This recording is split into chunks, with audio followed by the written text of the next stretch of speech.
ദമാമിലെ football ക്ലബായ EMF Raca സംഘടിപ്പിക്കുന്ന football ടൂർണമെന്റിന് തുടക്കമായി. ക്ലബിന്റെ 10ാം വാർഷികത്തോടനുബന്ധിച്ചാണ് മേള സംഘടിപ്പിക്കുന്നത്.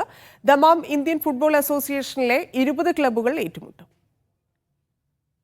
EMF റാക്ക FCയുടെ 10ാം വാർഷികത്തോടനുബന്ധിച്ചുള്ള ടൂർണമെന്റിന് ദമാം റാക്ക അൽയമമ സ്റ്റേഡിയത്തിൽ തുടക്കമായി. ഖാലിദ് മുഹമ്മദ് അൽ കഹ്താനി മേളയുടെ കിക്ക് ഓഫ് നിർവഹിച്ചു. മുഹമ്മദ് ഇക്ബാൽ, അസീസ് മുണ്ടത്ത് എന്നിവർ മുഖ്യ അതിഥികളായി. ഡിഫ ആക്ടിംഗ് പ്രസിഡന്റ് ആഷി നെല്ലിക്കുന്ന്, റഷീദ് മാളിയേക്കൽ, മുജീബ് കളത്തിൽ, സിദ്ദിഖ് പാണ്ടികശാല, PN ഷബീർ എന്നിവർ സംബന്ധിച്ചു. ആദ്യ മത്സരത്തിൽ ദമാം സോക്കർ FCയെ പരാജയപ്പെടുത്തി CSC സ്ട്രൈക്കേഴ്സ് ജേതാക്കളായി. രണ്ടാം മത്സരത്തിൽ DFC കത്തീഫിനെ പരാജയപ്പെടുത്തി EMF റാക്ക വിജയികളായി. റഷീദ് ചേന്നമംഗലൂർ, സക്കരിയ, നൌഫൽ പരി, അൻവർ വാഴക്കാട്, ഷറഫു പാറക്കൽ, നവാസ് തൃപ്പനച്ചി എന്നിവർ നേതൃത്വം നൽകി. Media 1 Dammam.